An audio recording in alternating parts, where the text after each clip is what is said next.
เจ้าสบายดีพบกันอีกแล้วกับก้าวสวัสดิ์พร้อมพาเจ้ามื้อนี้แต่เช้าเลยเฮาจิบกาแฟจิบชาแล้วเฮาก็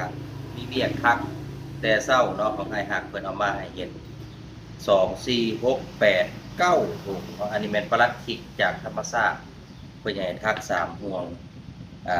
เครื่องทักเฮาก็เตรียมแล้วมีเข็มคัตเตอร์แล้วก็ไฟฟูติดตามเบิ่งเนาะว่าเฮาสิทักออกมาเป็นแบบใดอันนี้เพิ่นหมายไว้ว่าให้ทักเป็นลักษณะนี้เขาก็สิจัดให้จัดที่เป็นครูหนึงทักออกมาแบบนี้ครูหนึงมีแต่สายงั่งอย่างเดียวเนาะเพิ่นมักทางนี้เพิ่น เพิ่นมักงานทักอันนี้องค์ใหญ่ๆเลยเจ้าเดี๋ยวเขาจัดให้วันนี้เฮาบ่ได้ไปใส่วันนี้เป็นมื้อ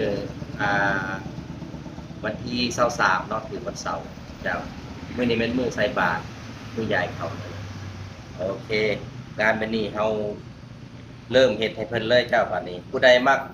แบบงานทักบ่ตะกอกตะกุดหรือว่าเกี่ยวกับพระก็ทักหาได้เจ้าอ่าช่วงนี้บ่ได้ไปใส่มีเวลาเต็มร้อยโอเคเจ้าเดี๋ยวติดตามเบิ่งผลงานเฮาว่าสิออกมาจังไดฝากติดตามด้วยเด้อเจ้าโอเคขอขอบใจเจ้า